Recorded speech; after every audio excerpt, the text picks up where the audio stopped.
Həmasın İrandakı sözçüsü silahsızlaşdırma məntiqsizdir. Oktyabrın 4-də İranın dövlət televiziyasına müsahibə verən Həmasın Tehrandakı sözçüsü Xalid Qədumi hərəkatın tərk-silah edilməsinin tamamilə məntiqsiz olduğunu deyib. Həmas müharibəyə son qoymağın tərəfdarıdır. Biz ağıl əsnasında Qəzzada humanitar böhranı yüngülləşdirmək üçün danışıqlar aparırıq. Onun sözlərinə görə gələcəkdə Qəzzada İsrail olmayacaq. Sözçü qeyd edib ki, Misir Xarici İşlər Nazirliyi bazar ertəsi Qahirədə Qəzzada atəşkəs danışıqlarının başlanacağını açıqlayıb. Qeyd edək ki, Amerika Birləşmiş Ştatlarının prezidenti Donald Trump bundan əvvəl Truth Social hesabında yazıb ki, Həmas razılaşmanı təsdiqlədikdən sonra atəşkəs dərhal qüvvəyə minəcək.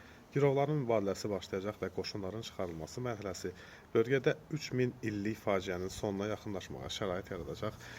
Oktyabrın 4-də ümumiyyətlə Həmas-İsrail barışığının artıq əldə olunması ilə bağlı xəbərlər yayılırdı. Hətta İsrailin buna razılaşdığını, ilk öncə girovların qaytarılması prosesində də razılıq əldə olunduğu deyilirdi, amma İrandakı Həmasın sözçüsü belə deyirsə tərk-silah falan olmayacaq. Yəni ilk iki şərtdən biridir.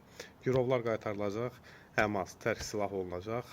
Söhbət budur. Həmasın isə içində ümumiyyətlə çox tirəlik var. Bəziləri Fələstin Mahmud Abbas hökumətinə yaxın, tutaq ki, onun fikirlərini bölüşənlər bununla razıdır. Yeni təkliflə o Qəzzada başqa bir idarəçiliyin yaradılması müvəqqəti olaraq inkişaf eləyənə qədər Amerika Birləşmiş Ştatlarının prezidenti Donald Trumpın başçılıq etdiyi Sülh Şurasının tərəfdarıdır bəziləri. Tony Blair də orada olacaq və s. Qəzza inkişaf, xarabalıqları düzələcək, bərpa olunacaq və s.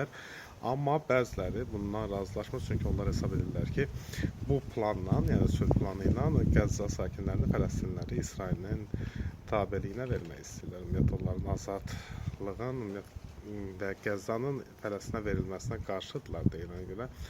Hər halda indi də razılıq əldə olunmayıb. O deməkdir ki, 3000 illik savaş deyilənə görə də hələ də davam edəcək və yaxın şərqdə sülh, ağ bayraqlar uzun müddət görünməyəcək.